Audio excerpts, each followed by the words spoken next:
GBA ಎಲೆಕ್ಷನ್ಗೆ supreme court deadline ಕೊಟ್ಟಿದೆ. June 30ರೊಳಗೆ election ಮುಗಿಸಲು ಸೂಚನೆ ಕೊಟ್ಟಿದೆ. ಅಲ್ಲದೆ ವಾರ್ಡ್ ವಿಂಗಡಣೆ ಅಧಿಸೂಚನೆಗೂ ಫೆಬ್ರವರಿ 20ರವರೆಗೆ ಗಡುವು ಕೊಟ್ಟಿದ್ದು, ಮಾರ್ಚ್ 16ರೊಳಗೆ ಅಂತಿಮ ಮತದಾರರ ಪಟ್ಟಿಯನ್ನ ಪ್ರಕಟಿಸುವಂತೆ ಸೂಚಿಸಿದೆ. ಜೊತೆಗೆ ಮೇ 26ರಿಂದ ಜಾರಿಗೆ ಬರುವ ಹಾಗೆ ಚುನಾವಣಾ ಪ್ರಕ್ರಿಯೆ ಆರಂಭಿಸುವಂತೆ ಸುಪ್ರೀಂ ಕೋರ್ಟ್ ಸೂಚನೆಯನ್ನ ನೀಡಿದೆ. ಎಸ್ಎಸ್ಎಲ್ಸಿ ಪ್ರಿಪರೇಟರಿ ಪ್ರಶ್ನೆ ಪತ್ರಿಕೆ ಸೋರಿಕೆ ಪ್ರಕರಣಕ್ಕೆ ಸಂಬಂಧಪಟ್ಟಂತೆ ಬೆಂಗಳೂರು ಉತ್ತರ ವಿಭಾಗ ಸೈಬರ್ ಪೊಲೀಸರು 8 ಮಂದಿಯನ್ನ ಬಂಧಿಸಿದ್ದಾರೆ. ಬಂಧಿತರಲ್ಲಿ ಬಹುತೇಕರು ಕಲಬುರಗಿ ಮೂಲದವರು ಅಂತ ತಿಳಿದು ಬಂದಿದೆ. ಕಲಬುರಗಿ ಮೂಲದ ಶಾಹಿದಾ ಬೇಗಂ, ಮೊಹಮ್ಮದ್ ಸಿರಾಜುದ್ದೀನ್, ಫರ್ಜಾನಾ ಬೇಗಂ, ಫರ್ಜಾನಾ ಬೇಗಂ, ತುಮಕೂರಿನ ಗಿರೀಶ್, ರಾಮನಗರದ ಅಮ್ಜದ್ ಖಾನ್ ಬಂಧಿತರು. ಸದ್ಯ ಬಂಧಿತರನ್ನ ವಿಚಾರಣೆ ಮಾಡಲಾಗ್ತದೆ. ಇನ್ನು ಇದೇ ವಿಚಾರವಾಗಿ ಮಾತನಾಡಿರುವಂತಹ ಕಮಿಷನರ್ ಸೀಮಂತ್ ಕುಮಾರ್ ಸಿಂಗ್, ಈಗಾಗಲೇ ಕೆಲವರನ್ನ ಬಂಧಿಸಿದ್ದೇವೆ, ಪೊಲೀಸರು ತನಿಖೆಯನ್ನು ಮಾಡ್ತಿದ್ದಾರೆ, ಪೇಪರ್ ಲೀಕ್ ಮಾಡಿದವರ ವಿರುದ್ಧ ಕ್ರಮ ಆಗಲಿದೆ ಅಂತ ಹೇಳಿದ್ದಾರೆ. ಕೆಲವು ನಮ್ಮವರು ಕೆಲವು ಮಾಹಿತಿದ ಆಧಾರ ಮೇಲೆ ಕೆಲವು ಅರೆಸ್ಟ್ ಮಾಡಿದ್ದಾರೆ. ಅವರು ಕ್ವೆಶ್ಚನ್ ಮಾಡಬೇಕು ಮತ್ತು ಅವರದ್ದು ಏನು ಪಾತ್ರ ಇದೆ ಅದ್ರ ಬಗ್ಗೆ ಇನ್ನು ಡಿಟೇಲ್ ಏನು ರೋಲ್ ಇದೆ ಅದ್ರ ಬಗ್ಗೆ ಇನ್ವೆಸ್ಟಿಗೇಷನ್ ನಡೀತಾ ಇದೆ. ಫಸ್ಟ್ ಕೆಲವ್ರ ಮಾಹಿತಿ ಆಧಾರ ಮೇಲೆ ಈ ಸದ್ಯಕ್ಕೆ ಕೆಲವ್ರಿಗೆ ನಾವು ಪಿಕಪ್ ಮಾಡಿದ್ದೀವಿ. ಅವ್ರದ್ದು ಏನು ಪಾತ್ರ ಇದೆ ಮತ್ತು ಅವ್ರ ಇಂಟರ್ನ್ ಯಾರ ಜೊತೆಗೆ ಶಾಮೀಲಾಗಿದ್ದಾರೆ ಮತ್ತು ಆಫೀಸಿಂದ ಅಥವಾ ಪ್ರೈವೇಟ್ ಕಡೆಯಿಂದ ಯಾರ್ಯಾರು ಶಾಮೀಲಿದೆ ಎಲ್ಲರಿಗೂ ನಾವು ಕ್ವೆಶ್ಚನ್ ಮಾಡಿ ಅವ್ರ ರೋಲ್ ಇದ್ದರೆ ಖಂಡಿತ ಅವ್ರ ಮೇಲೆ ಕ್ರಮ ತಗೊಳ್ತೀವಿ. ರಾಮಮೂರ್ತಿ ನಗರದಲ್ಲಿ ಇಟಕ್ಕಿ ಯುವತಿಯ ಸಾವು ಪ್ರಕರಣದಲ್ಲಿ ಒಂದೊಂದೇ ಮಾಹಿತಿ ಹೊರಬರ್ತಾ ಇದೆ. ಆರೋಪಿ ಕರ್ನಲ್ ಕುರ್ರ ಇಟಕ್ಕಿ ಮೇಲೆ ಲೈಂಗಿಕ ದೌರ್ಜನ್ಯ ಎಸಗಿ ಕೊಲೆ ಮಾಡಿದ್ದಾನೆ ಎನ್ನಲಾಗ್ತಿದೆ. ರೇಪ್ ಕೇಸ್ ದಾಖಲಿಸಿಕೊಂಡು ಪೊಲೀಸರು ತನಿಖೆಯನ್ನ ಮಾಡ್ತಾ ಇದ್ದು, ಮರಣೋತ್ತರ ವರದಿ, ಎಫ್ಎಸ್ಎಲ್ ವರದಿ ಬಳಿಕ ವಿಚಾರ ತಿಳಿಯಲಿದೆ. ಇಟಕ್ಕಿ ಶರ್ಮಿಳಾ ಕೊಲೆ ಪ್ರಕರಣದ ಬಗ್ಗೆ ಪೊಲೀಸ್ ಕಮಿಷನರ್ ಸೀಮಂತ್ ಕುಮಾರ್ ಸಿಂಗ್ ಪ್ರತಿಕ್ರಿಯಿಸಿದ್ದಾರೆ. ಯುವತಿ ಸಾವಿನ ಬಗ್ಗೆ ಅನುಮಾನ ಇತ್ತು, ಹೀಗಾಗಿ ಪೊಲೀಸರು ತನಿಖೆ ನಡೆಸಿ ಕೆಲವು ಸ್ಯಾಂಪಲ್ಸ್ ಅನ್ನ ಎಫ್ಎಸ್ಎಲ್ಗೆ ಕಳುಹಿಸಿದ್ರು. ತನಿಖೆ ವೇಳೆ ಪಕ್ಕದಲ್ಲೇ ಇದ್ದ ಯುವಕನ ಮೇಲೆ ಅನುಮಾನ ಬಂದಿದ್ದು, ಆತನನ್ನ ವಿಚಾರಣೆ ನಡೆಸಿದಾಗ ಆತನೇ ಕೊಲೆ ಮಾಡಿರುವುದು ಗೊತ್ತಾಗಿದೆ. ಸದ್ಯ ವಿಚಾರಣೆ ಮುಂದುವರೆದಿದೆ ಅಂತ ಹೇಳಿದ್ದಾರೆ. ಇನ್ನು ಇದೇ ವಿಚಾರವಾಗಿ ಸ್ಥಳೀಯ ನಿವಾಸಿಗಳಾದ ವಿನೋದ್ ಹಾಗೂ ಗೌರಮ್ಮ ಕೂಡ ಪ್ರತಿಕ್ರಿಯೆ ಕೊಟ್ಟಿದ್ದಾರೆ. ಲೇಡಿದು ಬಾಡಿ ಸಿಕ್ಕಿತ್ತು, ಸೊ ಯಾವುದು ಕ್ಲೂ ಇರಲಿಲ್ಲ. ಆಗ ಅದಕ್ಕೋಸ್ಕರ ಎಫ್ಎಸ್ಎಲ್ ರಿಪೋರ್ಟ್ಗೋಸ್ಕರ ನಾವು ನಾವು ವಿಸರ ಕಲಿಸಿದ್ದೀವಿ. ಜೊತೆಗೆ ಡಿಟೇಲ್ ಇನ್ವೆಸ್ಟಿಗೇಷನ್ ಮಾಡುವಾಗ ನಂತರ ಗೊತ್ತಾಯಿತು ಇದು ಒಂದು ಮರ್ಡರ್ ಕೇಸ್ ಇದೆ. ಇದು ಮರ್ಡರ್ ಒಬ್ಬ PUC ಓದ್ತಾರೋದು ಒಬ್ಬ ವಿದ್ಯಾರ್ಥಿ ಪಕ್ಕದಲ್ಲಿ ಇರ್ತಾರೆ, ಅವ್ರ ಕಡೆಯಿಂದ ಆಗಿದೆ. ಅವರು ಒಪ್ಕೊಂಡಿದ್ದಾರೆ. ಸಸ್ಪೆಷನ್ ಡೆತ್ತಲ್ಲಿ ಯಾವುದೂ ನಮ್ಮ ಹತ್ರ ಕ್ಲೂ ಇರಲಿಲ್ಲ. ಬಟ್ ನಮ್ಮ ಪೊಲೀಸರು ಒಳ್ಳೆ ಕೆಲಸ ಮಾಡಿ ಇದು ಮರ್ಡರ್ ಕೇಸ್ ಡಿಟೆಕ್ಟ್ ಮಾಡಿ ಆರೋಪಿಯವ್ರಿಗೆ ಅರೆಸ್ಟ್ ಮಾಡಿದ್ದಾರೆ. ಅದೇ ಇದು ನಮಗೂ ಗೊತ್ತಾಯಿತು, ನಮಗೂ ಶಾಕಿಂಗ್ ಆಯಿತು ಆ್ಯಕ್ಚುಲಿ. ಸೊ ತುಂಬ ಡಿಸೆಂಟ್ ಹುಡುಗ ಇದ್ದ, ಅವನು ಪಡಾಯಿತು, ಕಾಲೇಜ್ಗೆ ಹೋಗಿ ಬರ್ತಿದ್ದ, ಇಲ್ಲೇ ಒಂದು ಕಾಲೇಜಲ್ಲಿ ಓದ್ತಾ ಇದ್ದ. ಸೊ ಸಿಂಗಲ್ ಪೇರೆಂಟ್ ಇದ್ದರು ಪಾಪ, ಅವರು ತುಂಬ ಚೆನ್ನಾಗಿ ಓದ್ತಿದ್ದ. ಸೊ ತುಂಬ ಡಿಸೆಂಟ್ ಇದ್ದ ಹುಡುಗ. ಸೊ ಈ ಥರ ನಮಗೆ ಕೇಳಿ ಈಗ ಜಸ್ಟ್ ಇವತ್ತೇ ಗೊತ್ತಾಯ್ತು ನಮಗೆ. ಸೊ ಮಾರ್ನಿಂಗ್ ನೀವು ಯಾವ ಮೀಡಿಯಾ ಎಲ್ಲ ಬಂದ್ರಲ್ವ, ಸೊ ನಮಗೆ ಆಗ ಗೊತ್ತಾಯಿತು. ಸೊ ಇದು ಈ ಥರ ಮಾಡ್ಬೋದಾ ಹುಡುಗ ಅಂದ್ಕೊಂಡು ನಮಗೂ ಶಾಕಿಂಗ್ ಆಯಿತು. ಜಾಸ್ತಿ ಅಷ್ಟೊಂದು ಮಾತಾಡ್ತಿರ್ಲಿಲ್ಲ, ಬಟ್ ತುಂಬ ಡಿಸೆಂಟಾಗಿ ಮಾತಾಡ್ತಿದ್ದ. ಅಪ್ಪ ಅದು ವಾಲ್ ನೈಟ್ ಸಾಯಂಕಾಲ ಆದರೆ ಅದು ತಿರುವಕ್ಕೆ ಸ್ವಲ್ಪ ಕಷ್ಟ ಆಗ್ತಾಯಿತ್ತು. ಅವನು ಓದ್ಕೊತಾ ಇರೋನು, ಅಪ್ಪ ಇದು ವಾಲ್ ಆಫ್ ಮಾಡಪ್ಪುಟ ಅಂತಂದ್ರೆ ವಾಲ್ ಆಫ್ ಮಾಡಿಬಿಟ್ಟು ಹೋಗೋಣ ಅಂತ ಹುಡುಗ ಹಂಗಲೇ ಅಲ್ಲ. ಅವ್ರ ಕಾಂಟ್ಯಾಕ್ಟ್ ನಮಗೆ ಗೊತ್ತಿಲ್ಲ. ಅವ್ರಿಗೆ ಬರ ಅದು ಯಾವಾಗ ಬಾಗ್ಲಾಗೆ ಇರೋದು, ಇಸ್ಕೋಬೇಕಿರಲಿಲ್ಲ.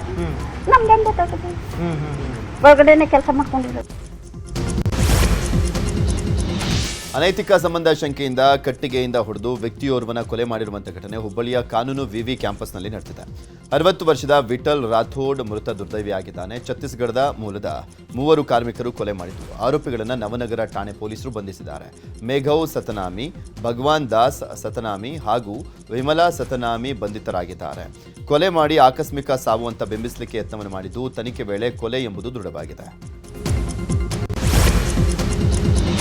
ಚಿತ್ರದುರ್ಗದ ರೇಣುಕಾಸ್ವಾಮಿ ಕೊಲೆ ಪ್ರಕರಣದಲ್ಲಿ ಜೈಲಿನಲ್ಲಿರುವಂತಹ ಪವಿತ್ರ ಗೌಡಗೆ ಕೊನೆಗೂ ಮನೆಯೂಟ ಸಿಕ್ಕಿದೆ. ವಾರಕ್ಕೊಮ್ಮೆ ಮನೆಯೂಟ ನೀಡುವಂತೆ 57ನೇ ಸೆಷನ್ಸ್ ಕೋರ್ಟ್ ಆದೇಶವನ್ನು ಮಾಡಿದೆ.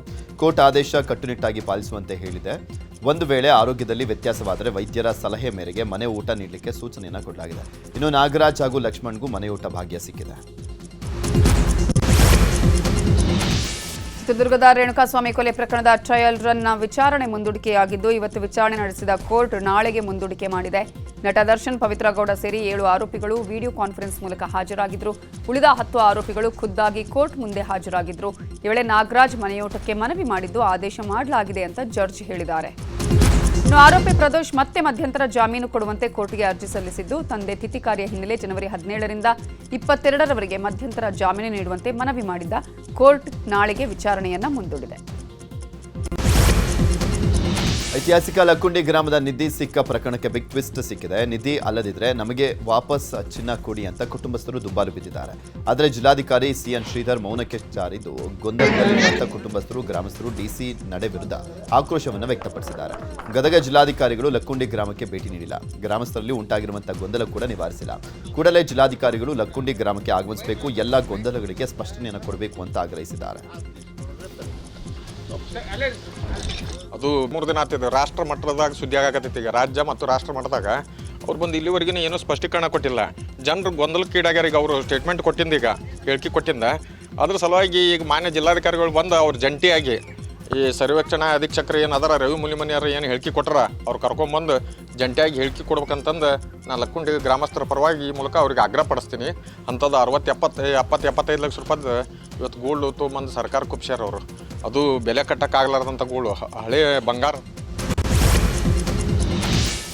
ಗದಗ ಜಿಲ್ಲೆಯ ಲಕ್ಕುಂಡಿಯಲ್ಲಿ ನಿಧಿ ಪತ್ತೆ ಪ್ರಕರಣಕ್ಕೆ ಸಂಬಂಧಪಟ್ಟ ಹಾಗೆ ಇವತ್ತು ಕೂಡ ಸ್ಥಳಕ್ಕೆ ಅಧಿಕಾರಿಗಳು ಭೇಟಿ ಕೊಟ್ಟಿದ್ದಾರೆ. ಲಕ್ಕುಂಡಿಗೆ ಪುರಾತತ್ವ ಇಲಾಖೆಯ ನಿರ್ದೇಶಕ ಶೇಜೇಶ್ವರ ನೇತೃತ್ವದ ಅಧಿಕಾರಿಗಳ ಟೀಮ್ ಭೇಟಿ ಕೊಟ್ಟು ಪರಿಶೀಲನೆ ನಡೆಸಿತು.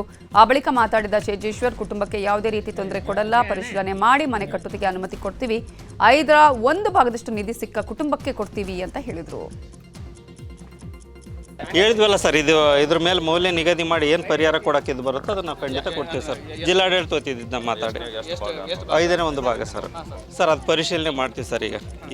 ಈಗ ಬಂದಿಲ್ಲ ಲಕ್ಕುಂಡಿಗೆ, ಜಿಲ್ಲಾಡಳಿತ ಸಂಪರ್ಕಿಸಿ ಹಿರಿಯ ಅಧಿಕಾರಿಗಳ ಜೊತೆ ಚರ್ಚೆ ಮಾಡ್ತೀವಿ. ನಮ್ಮ ಹಿರಿಯ ಅಧಿಕಾರಿಗಳ ಜೊತೆ ಎಲ್ಲ ಕೂತು ಚರ್ಚೆ ಮಾಡಿ ಏನು ಮಾಡ್ಬೋದು. ಒಟ್ಟು ಅವ್ರಿಗಂತೂ ತೊಂದರೆ ಆಗಲ್ಲ ಸರ್, ಲೋಕಲ್ ಅವ್ರಿಗೆ ತೊಂದರೆ ಆಗಲ್ಲ ನೋಡ್ಕೊತೀವಿ ಸರ್. ಅದು ಮುಂದೆ. ಲಕ್ಕುಂಡಿ ನಿಧಿ ಪತ್ತೆ ಪ್ರಕರಣದ ಸಂಬಂಧ ರಿತ್ತಿ ಕುಟುಂಬ ಈಗ ನಮಗೆ ಚಿನ್ನ ಬೇಡ, ಮನೆ ಬೇಕು ಅಂತ ಯೂಟರ್ನ್ ಹೊಡೆದಿದೆ. ನ್ಯೂಸ್ 18 ಜೊತೆ ಮಾತನಾಡಿದಂಥ ರಿತ್ತಿ ಕುಟುಂಬಸ್ಥರು, ಪುರಾತತ್ವ ಇಲಾಖೆ ಅಧಿಕಾರಿ ರಮೇಶ್ ಮೂಲಿಮನೆ ಅದು ಕುಟುಂಬಕ್ಕೆ ಸೇರಿದ್ದು ಅಂತ ಹೇಳಿದ್ರು. ಹೀಗಾಗಿ ನಮಗೆ ಚಿನ್ನ ಸೇರಿದ್ದು ಅಂತ ಒತ್ತಾಯ ಮಾಡಿದ್ವಿ. ಇವಾಗ ನಮಗೆ ಚಿನ್ನ ಬೇಡ, ನಮಗೆ ಮನೆ ನಿರ್ಮಾಣ ಮಾಡಿಕೊಡಿ, ಜೊತೆಗೆ ಸರ್ಕಾರಿ ನೌಕರಿ ಕೊಡಬೇಕು ಅಂತ ಒತ್ತಾಯಿಸಿದ್ದಾರೆ. ಏನು ಅವ್ರ ಬಂದು ನಿಮ್ಮದಾದ್ರೆ ನೀವು ನೋಡಿ ಅನ್ರಿ, ನಾವು ನಮ್ಮದಾದ್ನಿಲ್ಲ ನಮ್ಗೆ ಕೊಡು ನೀವು ಆಶಾ ನಮಗೆ ಬೇಡ, ನಾವು ಅಲ್ಲಿ ಅಂದ್ರೆ ನಾವು ನೇನ ಉಜ್ಜಾರ ಕೊಡ್ರಿ, ನನ್ನ ಮನೆನ ಎಲ್ಲ ಜನ ಮನೆ ಕೊಡ್ರಿ. ನಮ್ಮ ಅಣ್ಣರು ಸ್ನಾನ ಮಾಡಿ ಬ್ಯಾಂಕ್ನಾಗ ಸ್ನಾನ ಮಾಡಿ ಮನೆ ಹಾಕ್ಕೊಡ್ತಾರೆ. ಬ್ಯಾಂಕ್ನಾಗ ಸ್ನಾನ ಮಾಡ್ಯಾರಿ ಕೊಡ್ರಿ ಅಂತೇಳಿ ನಾವು ಇವಾಗ ಮನೆ ಮಾಡಿಕೊಡ್ರಿ ಅಂತೇಳಿ ಆ ಹುಡುಗ ಕೊಡ್ರಿ ಅಂತೇಳಿ ನಾವು 3 ದಿನ ಆಯ್ತು ನಾವು ಅಲ್ಲೇ ಅಂದೀವಿ ನೋಡ್ರಿ. 3 ದಿನ ಆದರೂ ಅಲ್ಲೇ ಅಂದೀವಿ.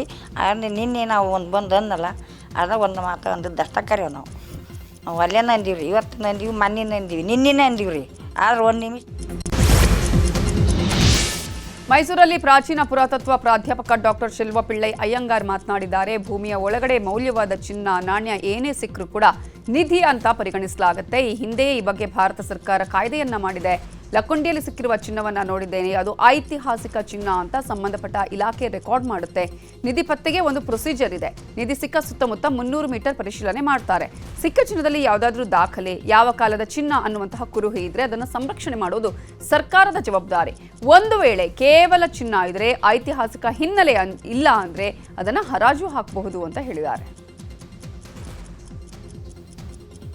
ಈಗ ಚಿನ್ನ ಸಿಕ್ಕಿದೆ ಲಕ್ಕುಂಡಿನಲ್ಲಿ, ಅದು ನಿಧಿನೇ. ಕೆಲವರೆಲ್ಲ ನಿಧಿ ಅಂತಂದರೆ ಚಿನ್ನದ ಆಭರಣಗಳು ಸಿಕ್ಕಬೇಕು, ಅಥವಾ ಒಡೆದೋಗಿರೋದು ಸಿಕ್ಕಬಾರ್ದು, ಅಥವಾ ಕಾಯಿನ್ ಸಿಕ್ಕಬೇಕು, ಹಾಗೇನಿಲ್ಲ. ಯಾವುದೇ ಮೌಲ್ಯವುಳ್ಳ 10 ರೂಪಾಯಿಗಿಂತ ಅಧಿಕ ಮೌಲ್ಯವುಳ್ಳ ಪದಾರ್ಥಗಳು ಭೂಮಿಯ ಒಳಭಾಗದಲ್ಲಿ ಹೂಳಿದ್ರೆ ಅದನ್ನು ನಿಧಿ ಅಂತ ಪರಿಗಣಿಸಲಾಗುತ್ತೆ. ಇದು ಕೋಗಿಲು ಬಡಾವಣೆಯಲ್ಲಿ ಅಕ್ರಮ ಮನೆಗಳ ತೆರವು ಪ್ರಕರಣದ ಸಂಬಂಧ ಬಿಜೆಪಿಯ ಸತ್ಯಶೋಧನಾ ತಂಡದಿಂದ ವರದಿ ಸಲ್ಲಿಕೆ ಮಾಡಲಾಗಿದೆ. ಶಾಸಕ ಎಸ್ಆರ್ ವಿಶ್ವನಾಥ್ ನೇತೃತ್ವದ ತಂಡ ಬಿಜೆಪಿ ರಾಜ್ಯಾಧ್ಯಕ್ಷ ಬಿವೈ ವಿಜೇಂದ್ರಗೆ ವರದಿ ಸಲ್ಲಿಸಿದ್ದಾರೆ. ಬಳಿಕ ಮಾಧ್ಯಮಗಳಿಗೆ ಮಾತನಾಡಿದಂತೆ ಎಸ್ಆರ್ ವಿಶ್ವನಾಥ್ 108 ಪುಟಗಳ ವರದಿ ಸಲ್ಲಿಕೆ ಮಾಡಿದ್ದೇವೆ. ಕೋಗಿಲು ಬಡಾವಣೆ ಅಲ್ಲ, ಅದು ಮೊದಲು ಬಂಡೆ ಇದ್ದ ಜಾಗ. ಅಲ್ಲಿ ಕಾಂಗ್ರೆಸ್ನವರು ಮನೆ ಕಟ್ಟಿಸೋಕೆ ಶುರು ಮಾಡಿದ್ರು. ಘನತ್ಯಾಜ್ಯ ಘಟಕದ ವಿಲೇವಾರಿಗೆ ಮೀಸಲಿಟ್ಟಿದ್ದಂಥ ಜಾಗವಾಗಿತ್ತು. ಹೀಗಾಗಿ ಜಿಬಿಎ ಅವರು ಜಾಗ ತೆರವು ಮಾಡಿದ್ರು. ನಾನು ಸಂಶೋಧನೆಗೆ ಹೋದಾಗ ಅಲ್ಲಿದ್ದಂಥ ಬಾಂಗ್ಲಾ ವಲಸಿಗರನ್ನ ಬೇರೆಡೆ ಕಳಿಸಿ ಅಕ್ಕಪಕ್ಕದ ಮುಸ್ಲಿಂ ಸಮುದಾಯದವರನ್ನ ತಂದು ಅಲ್ಲಿ ಬಿಟ್ಟಿದ್ರು. ನಾನು ಸ್ಥಳೀಯ ಮಟ್ಟದಲ್ಲಿ ದಾಖಲೆ ಸಂಗ್ರಹ ಮಾಡಿದ್ದೇವೆ ಅಂತ ಹೇಳಿದ್ದಾರೆ. ಅಂತ ಒಂದು ಕೋಗಲು ಬಡಾವಣೆ ಬಂಡೆ 99 ಸರ್ವೆ ನಂಬರ್ 2 ವರ್ಷಗಳಿಂದ ತಾತ್ಕಾಲಿಕ ಮನೆಗಳನ್ನು ಕಟ್ಕೊಂಡು ವಾಸ ಮಾಡ್ತಾ ಇದ್ರು. ಸರ್ಕಾರ ಅಂದರೆ ಅದು ಮೊದಲು ಬಂಡೆ ಜಾಗ, ಬಂಡೆ ಅಂದರೆ ಅದು 106 ಅಡಿ ಆಳದವರೆಗೂ ಕೂಡ ಬಂಡೆಯನ್ನು ತೆಗೆದಂಥ ಒಂದು ದೊಡ್ಡ ಬಂಡೆ ಜಾಗ, ಖರಾಬು. ಆ ಜಾಗದಲ್ಲಿ ಡೆಬ್ರಿಜನ್ ಹಾಕಿ ಮಣ್ಣು ಮುಚ್ಕೊಂಡು ಬಂದಿದ್ದರು. ಅಲ್ಲಿ ಕೆಲವರು ಕಾಂಗ್ರೆಸ್ಸಿನ ಮುಖಂಡರು ಮತ್ತು ಬೇರೆ ಬೇರೆ ಮುಖಂಡರುಗಳು ಸೇರಿಕೊಂಡು ಅಲ್ಲಿ ಗುಡಿಸಲನ್ನು ಕಟ್ಸೋದಕ್ಕೆ, ಮನೆ ಕಟ್ಸೋದಕ್ಕೆ ಪ್ರಾರಂಭ ಮಾಡಿದ್ರು. ಮೂಲತಃ ಅದು ಸರ್ಕಾರಿ ಜಾಗ ಆಗಿದ್ದರೂ ಕೂಡ ಆ ಜಾಗವನ್ನು ಘನತ್ಯಾಜ್ಯ ವಿಲೇವಾರಿ ಘಟಕಕ್ಕೆ ಕಂದಾಯ ಇಲಾಖೆಯಿಂದ ಹಸ್ತಾಂತರವನ್ನು BBMPಗೆ, ಆಗಿನ ಹಿಂದಿನ BBMPಗೆ ಹಸ್ತಾಂತರವನ್ನು ಮಾಡಿ ಈಗಿನ GBA ಅಧಿಕಾರಿಗಳು ಘನತ್ಯಾಜ್ಯ ಆ ಜಾಗವನ್ನು ತೆರವು ಮಾಡಿದ್ರು. ಅದು ಸರಿ ಐತೆ, ಅದು ಯಾಕಂದರೆ ಅದು ಸರ್ಕಾರಿ ಜಾಗ. ಕಾಂಗ್ರೆಸ್ ಮುಖಂಡರೇ ಕೋಗಿಲು ಬಡಾವಣೆಯಲ್ಲಿನ ಅಕ್ರಮ ಮನೆಗಳ ವಿಚಾರವಾಗಿ ಇಂದು ಗವರ್ನರ್ ತಾವರ್ಚಂದ್ ಗೆಹ್ಲೋಟ್ನ ರಾಜ್ಯ ಬಿಜೆಪಿ ನಾಯಕರ ನಿಯೋಗ ಭೇಟಿಯಾಗಿದೆ. ವಿಪಕ್ಷ ನಾಯಕ ಅಶೋಕ್ ನೇತೃತ್ವದ ನಿಯೋಗ ಭೇಟಿ ನೀಡಿದ್ದು, ಭೇಟಿ ವೇಳೆ ದ್ವೇಷ ಭಾಷಣ ಬಿಲ್, ಬಳ್ಳಾರಿ ಬ್ಯಾನರ್ ಗಲಾಟೆ, ಕೋಗಿಲು ಅಕ್ರಮ ಮನೆಗಳ ತೆರವು ಸೇರಿದಂತೆ ಕೆಲ ಮಹತ್ವದ ವಿಷಯಗಳ ಬಗ್ಗೆ ಗವರ್ನರ್ ಗಮನಕ್ಕೆ ತಂದಿದ್ದಾರೆ. ನಮಗೆ ಮನೆ ಬೇಡ, ನಮ್ಮ ದುಡ್ಡು ವಾಪಸ್ ಕೊಡಿ ಅಂತ ರಾಜೀವ್ ಗಾಂಧಿ ವಸತಿ ನಿಗಮದ ಒಂಟಿ ಮನೆ ಫಲಾನುಭವಿಗಳು ಈಗ ಪ್ರತಿಭಟನೆ ನಡೆಸಿದ್ದಾರೆ. ಬೆಂಗಳೂರಲ್ಲಿ ವಸತಿ ನಿಗಮದ ಮುಂದೆ ಪ್ರತಿಭಟನೆ ಮಾಡಿದ್ದು 4-5 ವರ್ಷ ಕಳೆದರೂ ಇದುವರೆಗೂ ಮನೆ ಹಂಚಿಕೆ ಮಾಡಿಲ್ಲ. 10 ಲಕ್ಷದ ಮನೆಗೆ 5 ಲಕ್ಷ ಕಟ್ಟಿಸಿಕೊಟ್ಟಿದ್ದಾರೆ. ಉಳಿದಂತೆ 27 ಕೋಟಿ ರೂಪಾಯಿ GBAಯಿಂದ ವಸತಿ ನಿಗಮಕ್ಕೆ ವರ್ಗಾವಣೆ ಮಾಡಲಾಗಿದೆ. ಒಟ್ಟು 520 ಫಲಾನುಭವಿಗಳಿಗೆ ಮನೆ ಹಂಚಬೇಕಿದೆ. ಆದರೆ ಇಲ್ಲಿವರೆಗೂ ಮನೆ ಸಿಗದೆ ಫಲಾನುಭವಿಗಳು ಕಂಗಾಲಾಗಿದ್ದಾರೆ. ಈ ಕುರಿತು ಮಾತಾಡಿರೋ ಫಲಾನುಭವಿಗಳು 4-5 ವರ್ಷಗಳಿಂದ ಮನೆಗಾಗಿ ಕಚೇರಿಗೆ ಅಲೆಯುತ್ತಾ ಇದ್ದೀವಿ, ಇದುವರೆಗೂ ನಮಗೆ ಮನೆಗಳನ್ನು ಇವರು ಕೊಟ್ಟಿಲ್ಲ ಅಂತ ಆಕ್ರೋಶವನ್ನು ವ್ಯಕ್ತಪಡಿಸಿದ್ದಾರೆ. ಇದೇ ವಿಚಾರವಾಗಿ ವಸತಿ ನಿಗಮದ ವ್ಯವಸ್ಥಾಪಕ ನಿರ್ದೇಶಕ ಪರಶುರಾಮ್ ಕೂಡ ಪ್ರತಿಕ್ರಿಯಿಸಿದ್ದಾರೆ. ಇವತ್ತು ಬಂದ್ಬಿಟ್ಟು ಪೊಲೀಸ್ನವ್ರನ್ನ ಬಿಟ್ಬಿಟ್ಟು ನಮ್ಮ ಮೇಲೆ ಬೆದರಿಕೆ ಹಾಕ್ಸಿ ಇಲ್ಲಿ ಹೊರಗೆ ಇಲ್ಲ, ಕುರಂಗೆ ಇಲ್ಲ, ನೀವು ಹಚಿಕ್ ಹೋಗ್ಬೇಕು, ಇಲ್ಲಿಂದವಾ ದಯವಿಟ್ಟು ಹೋಗದೆ ಆದ್ರೂ ನಿಮ್ಮನ್ನ ಹೆಚ್ಚಿಗೆ ಹಾಕ್ತೀವಿ. ಎಲ್ಲಿಂದ ಬರ್ತಾರೆ ಅವ್ರಿಗೆ ಒಳಗಡೆ ತೀರ್ಮಾನ ಮಾಡಿ ಕಟ್ಟಿರೋ ಮನೆಗಳು ಕೊಟ್ಟು ನಾವು ಕಟ್ಟಿರೋ ಹಣನ ಅವತ್ತಿಂದ ತಿರುಗಿರೋ ಹಣನ ನಮ್ಮ ದುಡ್ಡನ್ನ ನಮ್ಗೆ ವಾಪಸ್ ಕೊಡಿಸ್ಬಿಡಿ. ಅವ್ರ ಮನೆ ನಮ್ಗೆ ಬೇಕಾಗಿಲ್ಲ. ಅವರು ಸರ್ಕಾರದವರು ಬಾಂಗ್ಲಾನೋ ಪಾಕಿಸ್ತಾನನೋ ಮತ್ತು ಹೊರಗಡೆಯಿಂದ ಬಂದವ್ರಿಗೆ ಅವ್ರು ಕೊಟ್ಕೊಳ್ಳಿ. ಅದಕ್ಕೋಸ್ಕರನೇ ಕಾಂಗ್ರೆಸ್ ಸರ್ಕಾರದವ್ರು ಕಟ್ತಿರೋದು. 10 ತಿಂಗಳಾಗಿದೆ 5-5 ಲಕ್ಷ ನಮ್ಮ ಅಕೌಂಟಿಗೆ ಬಂದು. ಅವತ್ತಿನಿಂದ ಕೇಳ್ತಾ ಇದ್ದೀವಿ. 2ನೇ ತಾರೀಕು ಇವ್ರ ಅಕೌಂಟಿಗೆ ದುಡ್ಡು ಹಾಕಿದ್ರು, ನಾವು 3ನೇ ತಾರೀಕು ನಾವು ಉಳಿದಿದ್ದ ದುಡ್ಡನ್ನು ನಾವು ಕಟ್ಟಿದ್ದೀವಿ ಸರ್. ನಮಗೆ ಯಾರು ಕೊಡ್ತಾರೆ ಸರ್? ಬಾಡಿಗೆ ಕಟ್ಟಬೇಕು, ಇವ್ರು ಬಡ್ಡಿ ಕಟ್ಟಬೇಕು. ಇವ್ರು ಅಲಿತಾ ಇದ್ದೀವಿ ಇಲ್ಲಿಂದ BBMP ನಿಗಮ. ಇವ್ರ ಮೇಲೆ ಕೇಳಿದ್ರೆ ಅವ್ರನ್ನ ಕೇಳಿದ್ರೆ CC ಅವ್ರನ್ನ ಎಲ್ಲ ಅಂದ್ರೆ ಒಂದು 10 ಸಾರಿ ನಾವು ಮೀಟ್ ಮಾಡಿದ್ದೀವಿ. ನಮ್ಮ ಮನೆಯವರು ಕೂಲಿ ಕೆಲಸ ಮಾಡೋರು, ನಾನು ಮನೆ ಕೆಲಸ ಮಾಡೋರು. ಆಯ್ತು ಸರ್, 1.5 ವರ್ಷ 2-3 ವರ್ಷ 4 ವರ್ಷನೇ ಆಯ್ತು ಅಂದ್ಕೊಳ್ಳಿ. ಅದು ದುಡ್ಡು ಬಂದು 5 ಲಕ್ಷ ಬಂದು 1 ವರ್ಷದ ಮೇಲೆ ಆಗಿದೆ. ಈಗ ಕೇಳಿದ್ರೆ ಏನಂತಾರೆ? ಕೇಳಿದ್ರೆ ಇನ್ನ ಇಲ್ಲ, ಅಲ್ಲಿಂದ ಬರ್ಬೇಕು ಪಟ್ಟಿ ಅಂತ ಹೇಳ್ತಿದ್ದಾರೆ ಸರ್. ಆ ಥರ ಅಲ್ಲಿ ಹೋಗಿ ಕೇಳಿ ಅಲ್ಲಿಂದ ಇಲ್ಲಿಗೆ ಬಂದಮೇಲೆ ನಾವು ನಿಮಗೆ ಫೋನ್ ಮಾಡ್ತೀವಿ ಅಂದವ್ರು ಇವತ್ತಿಗೂ ಇಲ್ಲ. 27 ಕೋಟಿ 50 ಲಕ್ಷ. ಸೊ ಮೇ ಬಿ ಅಲ್ಲಿ ಪ್ರೊಸೆಸ್ ನಡೀತಾ ಇದೆ. ಅಲ್ಲಿ ಒಂದು ಕಮಿಟಿ ಇದೆ, ಕಮಿಟಿಯಲ್ಲಿ ಅವರು ಲಿಸ್ಟ್ ಮಾಡಿ ಕೊಡಬೇಕು, ಬೆನಿಫಿಷರಿ ಲಿಸ್ಟ್ ಮಾಡಿ ಕೊಡಬೇಕು. ಪ್ರೊಸೆಸ್ ನಡೀತಾ ಇದೆ. ಬಟ್ ಆ ಪಟ್ಟಿ ಆದಷ್ಟು ಬೇಗ ಬರ್ಬೋದು ಅಂತ ಅನ್ಕೊಳ್ತೀವಿ. 5 ಲಕ್ಷ ಅಮೃತ್ ಮಹೋತ್ಸವದಲ್ಲಿ ಉಳಿದದ್ದು ಇವ್ರು ಕೊಡಬೇಕು. ಇವ್ರು ಪಾರ್ಟ್ ಅಮೌಂಟ್ ಕಟ್ಟಿದ್ದಾರೆ, ಇನಿಷಿಯಲ್ ಡಿಪಾಸಿಟ್ ಕಟ್ಟಿದ್ದಾರೆ, ಇನ್ನೂ ಫುಲ್ ಅಮೌಂಟ್ ಕಟ್ಟಿಲ್ಲ. ಫುಲ್ ಅಮೌಂಟ್ ಕಟ್ಟಿದವ್ರಿಗೆ ಮನೆ ಹ್ಯಾಂಡ್ ಓವರ್ ಮಾಡಿದ್ದೀವಿ. ಅದು ವರ್ಚುವಲ್ ಅಕೌಂಟ್ ಇದೆ ನಮ್ಮದು, ಮತ್ತು ಇದು ನಮ್ಮದು ಮತ್ತು ಬೆನಿಫಿಷರಿದು ಒಂದು ವರ್ಚುವಲ್ ಅಕೌಂಟ್ ಇದೆ. ವರ್ಚುವಲ್ ಅಕೌಂಟಲ್ಲಿ ಅವ್ರಿಗೆ ಮೆಸೇಜ್ ಹೋಗುತ್ತೆ, ಈ ಥರ ಅಮೌಂಟ್ ಬಂದಿದೆ ಅಂಥೇಳಿ ಅವ್ರಿಗೊಂದು ಮೆಸೇಜ್ ಹೋಗುತ್ತೆ. ಬಟ್ ಆ್ಯಕ್ಚುಯಲ್ ಅಮೌಂಟ್ ಅವ್ರಿಗೆ ಹೋಗೋದಿಲ್ಲ. ಆ್ಯಕ್ಚುಯಲ್ ಅಮೌಂಟ್ ನಮ್ಮ ಅಕೌಂಟಲ್ಲೇ ಇದೆ. ರಾಜ್ಯ ಕಾಂಗ್ರೆಸ್ನಲ್ಲಿ ಕುರ್ಚಿ ಫೈಟ್ ಬೆನ್ನಲ್ಲೇ ಸಂಕ್ರಾಂತಿ ಬಳಿಕ ದೆಹಲಿಗೆ ತೆರಳಿಕ್ಕೆ DK ಶಿವಕುಮಾರ್ ಮುಂದಾಗಿದ್ದಾರೆ. ಜನವರಿ 16ರಂದು ದೆಹಲಿಗೆ ಹೋಗಲಿದ್ದು ಅಸ್ಸಾಂ ಚುನಾವಣೆ ವೀಕ್ಷಕರ ಸಭೆಯಲ್ಲಿ ಭಾಗಿಯಾಗಲಿದ್ದಾರೆ. ಇದೇ ವೇಳೆ ರಾಹುಲ್ ಗಾಂಧಿ ಭೇಟಿಯಾಗಿ ರಾಜ್ಯ ರಾಜಕೀಯದ ಕುರಿತು ಚರ್ಚೆ ನಡೆಸುವಂತ ಸಾಧ್ಯತೆ ಇದೆ. ಇದಾದ ಮೇಲೆ ಅಲ್ಲಿಂದ ವಾಪಸ್ ಬಂದ ಮೇಲೆ ಮತ್ತೆ ಜನವರಿ 22ರಂದು DKಶಿ ದೆಹಲಿಗೆ ತೆರಳಲಿದ್ದಾರೆ ಅಂತ ಹೇಳಲಾಗ್ತಾ ಇದೆ. ರಾಮ್ಜಿ ಕುರಿತು ಬಹಿರಂಗ ಚರ್ಚೆಗೆ ಸಿದ್ಧ ಅಂತ ಕೇಂದ್ರ ಸಚಿವೆ ಶೋಭಾ ಕರಂದ್ಲಾಜೆ ಹೇಳಿದ್ದು, ಹುಬ್ಬಳ್ಳಿಯಲ್ಲಿ ಮಾತಾಡಿದ ಅವರು, ರಾಮ್ಜಿ ಬಿಲ್ ಪಾಸ್ ಆಗಿದೆ, ಕಾಂಗ್ರೆಸ್ನವರು ಯಾಕೆ ವಿರೋಧ ಮಾಡ್ತಿದ್ದಾರೆ? ಸರ್ಕಾರ ಅಧಿವೇಶನ ಕರೆದು ಚರ್ಚೆ ಮಾಡಲಿ, ಅಧಿವೇಶನದಲ್ಲಿ ಭಾಗಿಯಾಗೋ ಕುರಿತು ಬಿಜೆಪಿ ನಿರ್ಧರಿಸಲಿದೆ. ಕಾಂಗ್ರೆಸ್ ವೇದಿಕೆ ಸಿದ್ಧ ಮಾಡಿದ್ರೆ ನಾವು ಚರ್ಚೆಗೆ ಹೋಗೋದಕ್ಕೂ ರೆಡಿ ಅಂತ ಸವಾಲು ಹಾಕಿದ್ದಾರೆ. ಮಾಡ್ತಾ ಇದ್ದೀರಾ ಅಥವಾ ಕೇವಲ ಮಾತ್ರ ವಿರೋಧ ಮಾಡ್ತಾ ಇದ್ದೀರಾ? ಹೆಸರು ಚೇಂಜ್ ಆಯ್ತು ಅನ್ನುವ ಕಾರಣಕ್ಕೆ ಇದರಲ್ಲಿ ಯಾರ ಹೆಸರು ಇಲ್ಲ. ಶಾರ್ಟ್ ಫಾರ್ಮ್ ಅಲ್ಲಿ ಇದನ್ನು ರಾಮ್ಜಿ ಅನ್ನುತ್ತಾರೆ ಬಿಟ್ರೆ, ಇದೊಂದು ರೋಜ್ಗಾರ್ ಯೋಜನೆ, ವಿಕಸಿತ ಭಾರತದ ರೋಜ್ಗಾರಿ ಯೋಜನೆ ಇದು. ಅದಕ್ಕಾಗಿ ಇದರ ಸಲುವಾಗಿ ನೀವು ವಿರೋಧ ಮಾಡ್ತಾ ಇದ್ದೀರಾ ಅಥವಾ ಕೇವಲ ಹೆಸರಿಗೆ ಮಾತ್ರ ಮಾಡ್ತಿದ್ದೀರಿ? ಇವತ್ತು ಪ್ರತಿಯೊಂದು ವಿರೋಧದ ಕಾರಣಕ್ಕೆ ನೀವು ವಿರೋಧ ಮಾಡ್ಬೋದು. ನಿಮ್ಮ ಪಕ್ಷ ವಿರೋಧ ಮಾಡುತ್ತೆ ಅಂತ ನೀವು ವಿರೋಧ ಮಾಡ್ಬೋದು. ಹಲವಾರು ಜನ ಇಂಡಿವಿಜುವಲಿ ನಮ್ಮ ಹತ್ರ ಚೆನ್ನಾಗಿದೆ ಇದು ಅಂತ ಹೇಳಿದವರು ಅಲ್ಲಿ ಬಂದು ಬಾವಿಗಿಳಿದಿರ್ಬೋದು. ಮನ್ರೇಗಾ ವಿಚಾರದಲ್ಲಿ ಕಾಂಗ್ರೆಸ್ ವಿರುದ್ಧ ಎಚ್ಡಿಕೆ ಟೀಕೆ ವಿಚಾರದ ಬಗ್ಗೆ ಎಐಸಿಸಿ ಅಧ್ಯಕ್ಷ ಮಲ್ಲಿಕಾರ್ಜುನ್ ಖರ್ಗೆ ವಾಗ್ದಾಳಿಯನ್ನು ಮಾಡಿದ್ದಾರೆ. ಬೆಂಗಳೂರಿನಲ್ಲಿ ಮಾತನಾಡಿದಂಥ ಅವರು, ನಾನು ಯಾರ ಹೇಳಿಕೆಗೂ ಪ್ರತಿಕ್ರಿಯೆ ನೀಡಿಲ್ಲ. ಮನ್ರೇಗಾ ರೈಟ್ ಟು ವರ್ಕ್ ಕಾರಣಕ್ಕಾಗಿ ಕೊಡುಗೆಯನ್ನು ಕೊಟ್ಟಿದ್ದು. ಮನಮೋಹನ್ ಸಿಂಗ್ ತಂದಂಥ ಕಾನೂನು ಬಡವರ ಹೊಟ್ಟೆ ತುಂಬಿಸುವುದಕ್ಕಾಗಿ, ಬಡವರಿಗೆ ಸಹಾಯ ಮಾಡುವ ಕಾನೂನಿಗೆ ಕೊಡಲಿ ಪೆಟ್ಟು ಹಾಕ್ತಾ ಇದ್ದಾರೆ. ಪಂಚಾಯಿತಿಯಲ್ಲಿ ನಡೆಯುವಂಥ ಕೆಲಸಗಳಿಗೆ ಅಡ್ಡಗಾಲು ಹಾಕುವಂಥ ಯೋಜನೆ ಮಾಡ್ತಿದ್ದಾರೆ. 60-40 ಅಂತ ರಾಜ್ಯದ ಮೇಲೆ 30% ಹೆಚ್ಚಿನ ಭಾರವನ್ನು ಹಾಕ್ತಾ ಇದ್ದಾರೆ. ಬಡವರಿಗೆ ಸಿಗೋದನ್ನು ನಿಲ್ಲಿಸಬೇಕು ಅನ್ನೋದು ಅವರ ಉದ್ದೇಶ ಅಂತ ವಾಗ್ದಾಳಿಯನ್ನು ಮಾಡಿದ್ದಾರೆ. ಇನ್ನು ಇದೇ ವಿಚಾರವಾಗಿ ಸಚಿವ ಎಚ್ ಸಿ ಮಹದೇವಪ್ಪ ಕೂಡ ಪ್ರತಿಕ್ರಿಯೆಯನ್ನು ಕೊಟ್ಟರು. 60-40 ಅಂತ ಹೇಳಿ ರಾಜ್ಯದ ಮೇಲೆ 30% ಹೆಚ್ಚಿನ ಭಾರವನ್ನು ಹಾಕ್ತಕ್ಕಂಥ ಕೆಲಸ ಕೇಂದ್ರ ಸರ್ಕಾರ ಮಾಡಿದೆ. ಮೊದಲ 90-10% ಇತ್ತು, ಇವತ್ತು 60-40 ಮಾಡಿದ್ದು ಅರ್ಥ ಏನಂದ್ರೆ ಈ ಮನ್ರೇಗಾ ಕಂಪ್ಲೀಟ್ ಆಗಿ ಸ್ಟಾಪ್ ಮಾಡಬೇಕು, ಬಡವರಿಗೆ ಸಿಗ್ತಕ್ಕಂಥದ್ದನ್ನು ನಿಲ್ಲಿಸಬೇಕು ಅಂತಕ್ಕಂಥದ್ದು ಅವರ ಉದ್ದೇಶ ಆಗಿದೆ. ಸಿಎಂ ಹೊಗಳಿರೋ ವಿಚಾರವಾಗಿ ವಿಜಯಪುರದಲ್ಲಿ ಮಾತಾಡಿರೋ ಶಾಸಕ ಬಸನಗೌಡ ಪಾಟೀಲ್ ಯತ್ನಾಳ್, ಸಿದ್ದರಾಮಯ್ಯ ಕಾಂಗ್ರೆಸ್ ಸಿಎಂ ಅಲ್ಲ, ಅವರು ರಾಜ್ಯದ ಮುಖ್ಯಮಂತ್ರಿ. ಸಿಎಂ ನಮ್ಮ ಕ್ಷೇತ್ರಕ್ಕೆ ಬಂದಾಗ ಗೌರವ ಸಲ್ಲಿಸಬೇಕು, ನಾನು ಸಲ್ಲಿಸಿದ್ದೇನೆ. ಇದಕ್ಕೆ ಕೆಲವರಿಗೆ ನೋವಾದರೆ ನಾನೇನು ಮಾಡೋದಕ್ಕಾಗಲ್ಲ. ಜನ ನನ್ನನ್ನು ಬೆಂಬಲಿಸಿದ್ದಾರೆ, ಅದು ನನ್ನ ಮೇಲಿರುವ ಅಭಿಮಾನ. ನಾನು ಸಿದ್ದರಾಮಯ್ಯ ಅವರಿಗೆ ಗೌರವ ನೀಡಿದಂತೆ ಕಾಂಗ್ರೆಸ್ನವರು ಸಹ ಪ್ರಧಾನಿಗೆ ಗೌರವ ನೀಡಲಿ ಅಂತ ಹೇಳಿದ್ದಾರೆ. ದೇವಸ್ಥಾನದ ಹುಂಡಿಯನ್ನೇ ಕಳ್ಳರು ಕದ್ದು ಪರಾರಿಯಾಗಿರುವಂಥ ಘಟನೆ ಬೆಳಗಾವಿ ಜಿಲ್ಲೆಯ ನಿಪ್ಪಾಣಿ ತಾಲೂಕಿನ ಹೊರವಲಯದ ಆಂದೋಲನ ನಗರದಲ್ಲಿರುವಂಥ ಶ್ರೀ ಸ್ವಾಮಿ ಸಮರ್ಥ ದೇಗುಲದಲ್ಲಿ ನಡೆದಿದೆ. ಮಧ್ಯರಾತ್ರಿಯಲ್ಲಿ ದೇಗುಲಕ್ಕೆ ನುಗ್ಗಿ ಕಳ್ಳರು ಹುಂಡಿಯನ್ನ ಕದ್ದೊಯ್ದಿದ್ದಾರೆ. ಕಳ್ಳರ ಕೈಚಳಕ ಸಿಸಿಟಿವಿಯಲ್ಲಿ ಸೆರೆಯಾಗಿದೆ.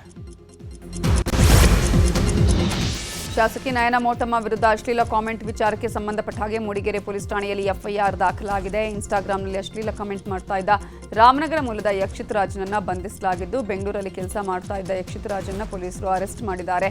ಅಶ್ಲೀಲ ಕಾಮೆಂಟ್ಸ್ ವಿಚಾರವಾಗಿ ಅಕ್ಟೋಬರಲ್ಲಿ ನಯನ ಮೋಟಮ್ಮ ದೂರು ಕೊಟ್ಟಿದ್ರು. ಸದ್ಯ ಅಶ್ಲೀಲ ಕಾಮೆಂಟ್ ಮಾಡಿದವನನ್ನ ಬಂಧಿಸಿ ಜೈಲಿಗೆ ಕಳುಹಿಸಲಾಗಿದೆ. ಬೆಂಗಳೂರಿನ ಬಿಜೆಪಿಯ ಕಚೇರಿಯಲ್ಲಿ ಜಿಲ್ಲಾ ಮಟ್ಟದ ಸಭೆ ಮಾಡಲಾಗ್ತಾ ಇದೆ. ಇಂದು ರಾಯಚೂರು, ಮಂಗಳೂರು, ಕೊಡಗು ಜಿಲ್ಲೆಗಳಲ್ಲಿ ಮುಖಂಡರ ಜೊತೆ ರಾಜ್ಯಾಧ್ಯಕ್ಷ ವಿಜೇಂದ್ರ ಸಭೆಯನ್ನು ಮಾಡ್ತಿದ್ದಾರೆ. ಸಭೆಯಲ್ಲಿ ಪಕ್ಷ ಸಂಘಟನೆ, ಚುನಾವಣಾ ತಯಾರಿ, ಸರ್ಕಾರದ ವಿರುದ್ಧ ಹೋರಾಟ ಬಗ್ಗೆ ಚರ್ಚೆಯನ್ನು ಮಾಡಲಾಗ್ತಾ ಇದೆ. ಇನ್ನು ಸಭೆಯಲ್ಲಿ ಗೋವಿಂದ ಕಾರಜೋಳ, ರಾಯಚೂರು ಜಿಲ್ಲಾ ನಾಯಕರು ಭಾಗಿಯಾಗಿದ್ದರು. ನಟ ಸೋನು ಸೂದ್ ಇತ್ತೀಚೆಗೆ ಗುಜರಾತ್ಗೆ ಭೇಟಿ ಕೊಟ್ಟಿದ್ರು. ಭಾರೇಶ್ವರ ಗೋಶಾಲೆಗೆ ಭೇಟಿ ಕೊಟ್ಟ ಸೋನು ಸೂದ್ ಗೋ ಸಂರಕ್ಷಣೆಗೆ ಅಂತ ಗೋಶಾಲೆಗೆ 22 ಲಕ್ಷ ರೂಪಾಯಿಗಳನ್ನು ದಾನವಾಗಿ ನೀಡಿದ್ರು. ಇನ್ನು ಸೋನು ಸೂದ್ ಭೇಟಿ ವೇಳೆ ಭಾರೇಶ್ವರ ಆಶ್ರಮದಲ್ಲಿ ಜಾನಪದ ಸಂಗೀತ ಸಂಜೆ ಕಾರ್ಯಕ್ರಮ ಆಯೋಜಿಸಲಾಗಿತ್ತು. ಕಾರ್ಯಕ್ರಮದಲ್ಲಿ ಸೋನು ಸೂದ್ ಕೂಡ ಭಾಗಿಯಾಗಿದ್ರು. ಈ ವೇಳೆ ಕಾರ್ಯಕ್ರಮದಲ್ಲಿ ಗಾಯಕ ಕೀರ್ತಿದಾನ ಘಡವಿ ಹಾಗೂ ರಾಜ್ಬಾಗ್ ಘಡವಿ ಮೇಲೆ ಪ್ರೇಕ್ಷಕರು ಹಣ ಎರಚಿದ್ದಾರೆ. ಈ ದೃಶ್ಯ ವೈರಲ್ ಆಗಿದೆ.